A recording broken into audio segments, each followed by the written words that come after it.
Hello friends, welcome back to my channel. జ్వరంతో బాధపడుతున్న కన్నా కోసం గుళ్ళో మొక్కు తీర్చిన మహా. సంతోషంలో మాధవ, చక్రి, నారాయణ. అసలు ఏం జరగబోతుంది తెలుసుకోవాలి అంటే ఈ వీడియోని చివరి వరకు చూడండి. ఇక వీడియోలోకి వెళ్ళినట్లయితే మహా ఆరు బయట బట్టలు ఆరవేస్తూ ఉంటుంది. అప్పుడే తాయారు అటుగా వెళ్తూ మహాని చూసి ఎలాగైనా మహా మనసు పాడు చేయాలి అని మహా దగ్గరికి వెళ్తుంది. ఇదిగో అమ్మాయి, నీ పేరేంటి అని అనగానే మహాలక్ష్మి అని అంటుంది. పేరు బాగుంది, నువ్వు ఇంకా బాగున్నావు. కానీ నువ్వేంటమ్మా పెళ్ళి చేసుకోవడానికి ఇంకెవరు దొరకలేదా?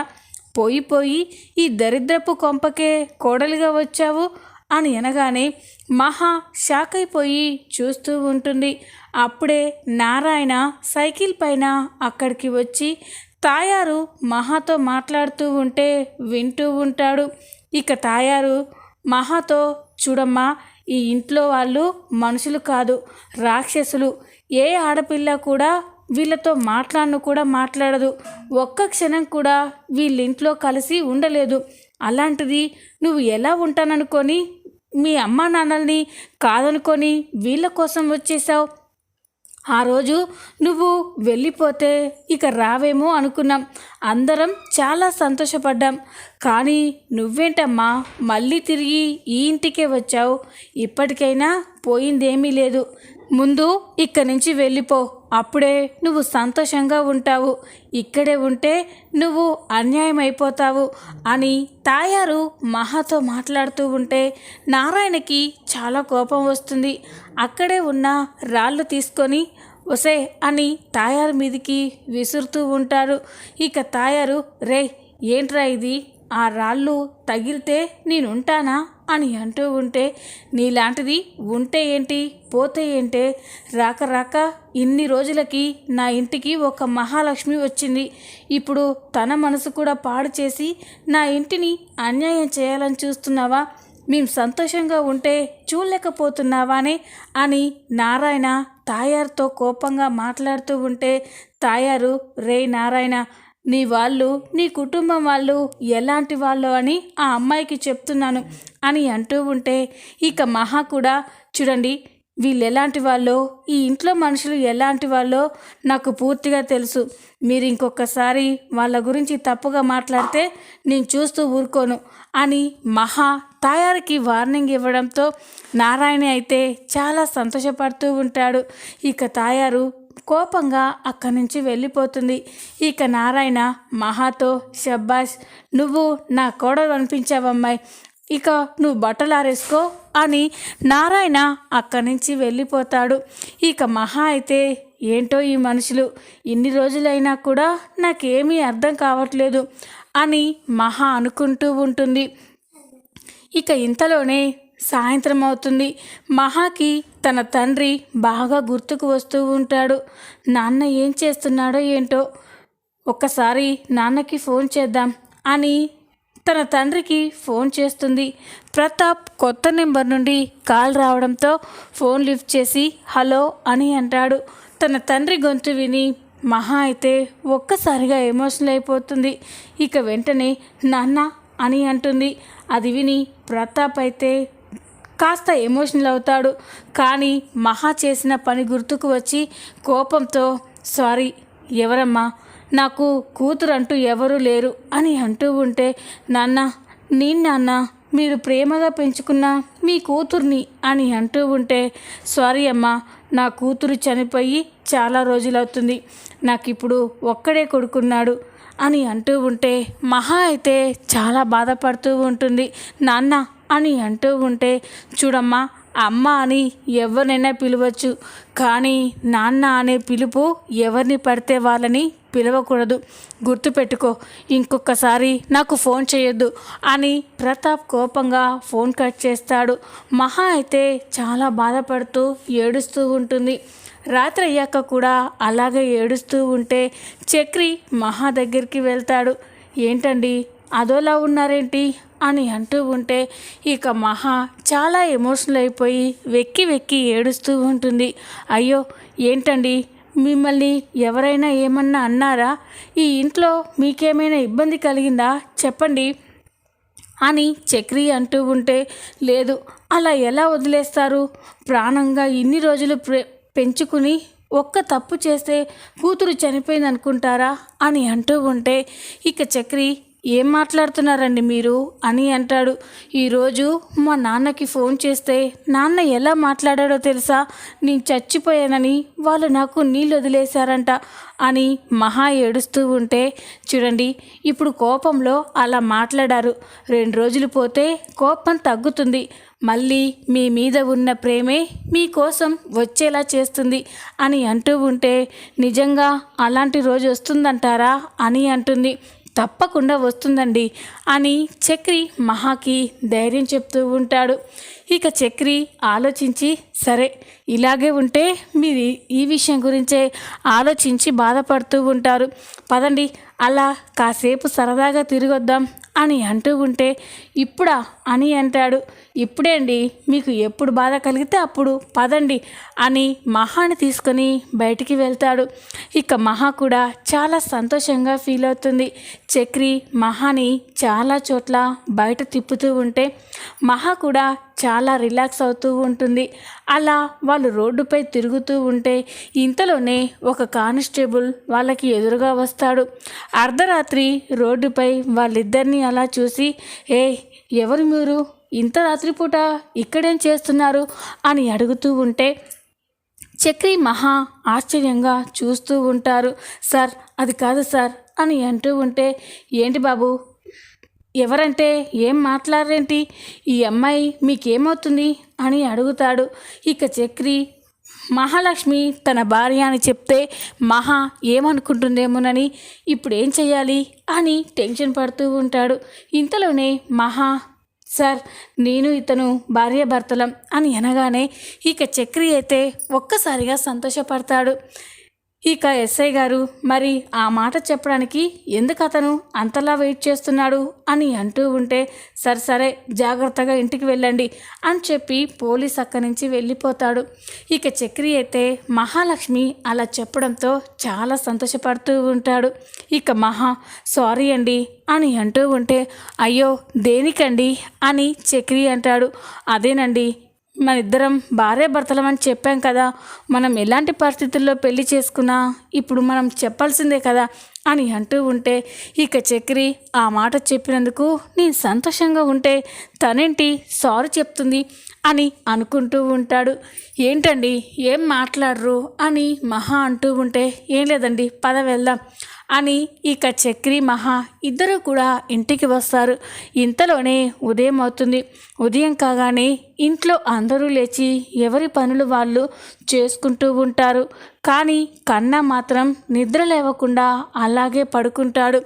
అది చూసిన మహా, పెద్ది కన్నా ఏంటి ఈరోజు ఇంకా నిద్ర లేవలేదు అని అంటూ ఉంటే, ఏమోనమ్మా రోజు వీళ్ళకంటే వాడే ముందు నిద్రలేస్తాడు, ఈరోజు ఇంకా లేవలేదు అని అంటూ ఉంటే ఇక మహా కన్నా దగ్గరికి వెళ్ళి కన్నా అని కన్నాని లేపుతూ ఉంటుంది.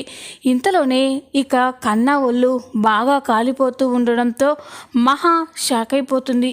పెద్ది కన్నా ఒళ్ళు బాగా కాలుతుంది అని చెప్పగానే ఇక మాధవ, చక్రి, కేశవ అక్కడికి వస్తారు.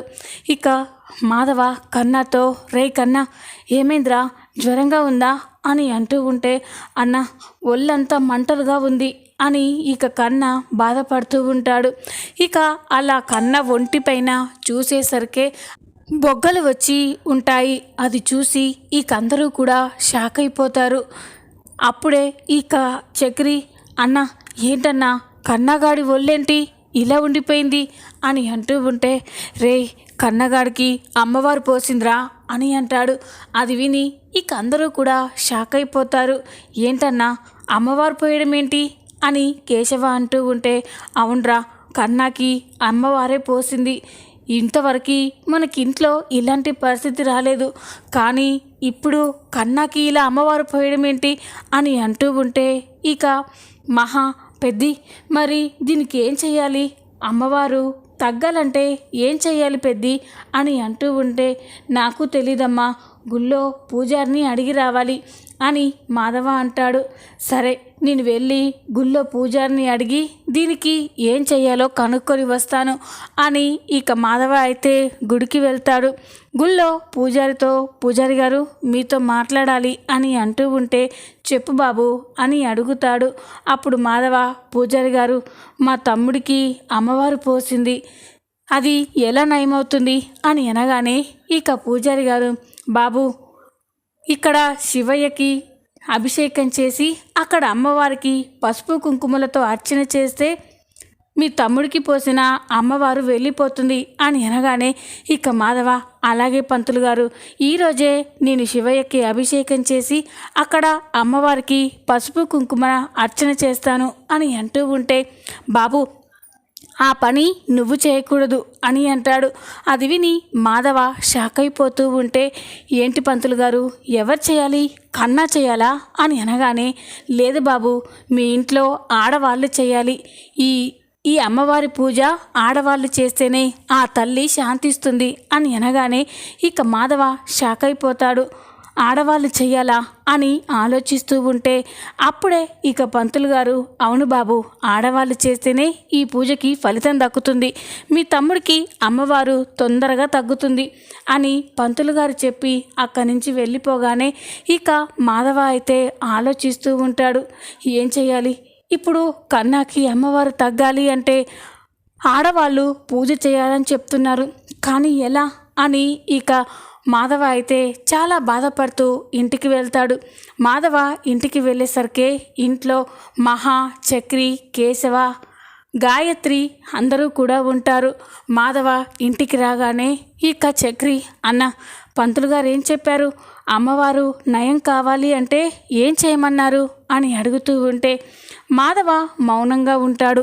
ఏంటి పెద్ది, ఏం మాట్లాడవేంటి, పంతులు గారు ఏం చేయమని చెప్పారు అని అనగానే, అక్కడ శివలింగానికి అభిషేకం చేసి గుళ్ళో ఉన్న అమ్మవారికి కుంకుమ పసుపుతో అర్చన చేయాలని చెప్పారమ్మా అని మాధవ చెప్పగానే, అది చెప్పడానికి ఎందుకన్నా అంత బాధపడుతున్నావు, ఈరోజే వెళ్ళి ఆ పూజలు ఏవో చేసేద్దాం అని కేశవ అంటాడు. లేదురా, ఆ పూజలు మగవాళ్ళు చేయొద్దట, ఆడవాళ్లే చేయాలంట, ఈ ఇంటికి సంబంధించిన ఆడవాళ్లే ఆ పూజ చేయాలని పంతులు గారు చెప్పారు. అంతేకాదు ఆ పూజ చాలా నిష్టలతో చేయాలని చెప్పారు అని మాధవ అనగానే అందరూ ఒక్కసారిగా షాక్ అయిపోతారు. ఇక అప్పుడే మరి ఎలాగన్నా అని అంటూ ఉంటే, నాకు అదే అర్థం కావట్లేదు అని మాధవ అంటాడు. అప్పుడే గాయత్రి, బాధపడకండి, ఆ పూజ నేను చేస్తాను అని గాయత్రి అనగానే మాధవ, లేదు గాయత్రి, ఈ ఇంటితో నీకే సంబంధం ఉందని నువ్వు పూజ చేస్తానంటున్నావు, నువ్వు పూజ చేసినా అది ఫలితం ఉండదు అని మాధవ అంటూ ఉంటే అందరూ కూడా బాధపడుతూ ఉంటారు. అప్పుడే మహా, పెద్ది, కన్నా కోసం నేను పూజ చేస్తాను అని అంటుంది. అది విని ఇక మాధవ, చక్రి, కేశవ, గాయత్రి, కన్నా ఒక్కసారిగా షాక్ అయిపోతారు.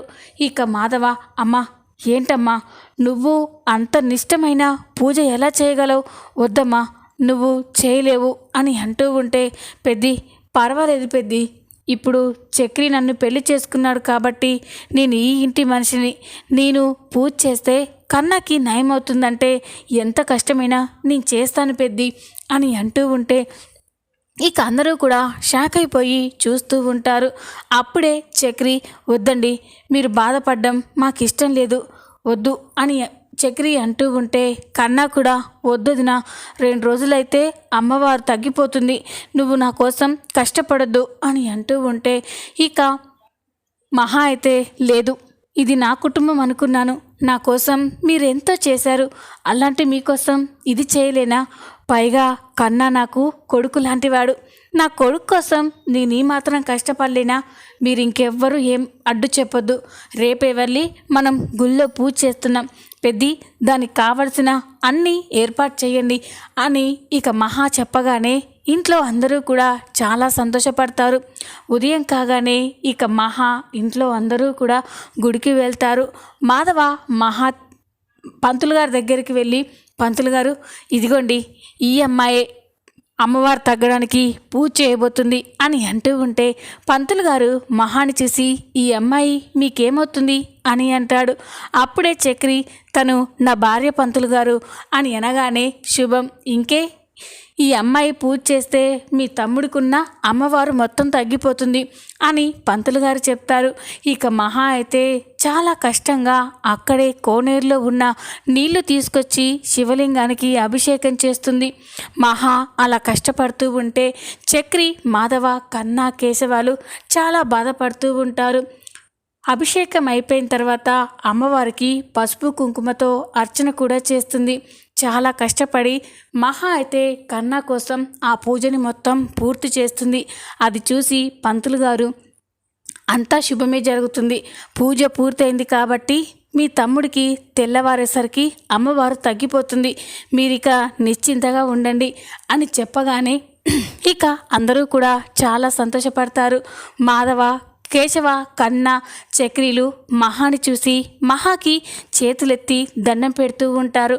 అది చూసి మహా అయ్యో ఏంటి పెద్ది మీరు నాకు దండం పెడుతున్నారేంటి అని అంటూ ఉంటే ఈరోజు మా పాలిట దేవతవి నువ్వేనమ్మా అని మాధవ అంటూ ఉంటే మహా అయితే చాలా ఎమోషనల్ అవుతూ ఉంటుంది. ఏంటి పెద్ది ఇది, నా కోసం మీరు ఎంతో చేశారు, అలాంటి మీకోసం ఈ చిన్న సాయం చేయలేనా అని మహా అంటూ ఉంటే అందరూ కూడా చాలా సంతోషపడుతూ ఉంటారు. ఈ విధంగా జ్వరంతో బాధపడుతున్న కన్నా కోసం మహా పూజ చేయబోతుంది. ఈ వీడియో కనుక మీకు నచ్చినట్లయితే లైక్ చేయండి, సబ్స్క్రైబ్ చేసుకోండి. Thanks for watching.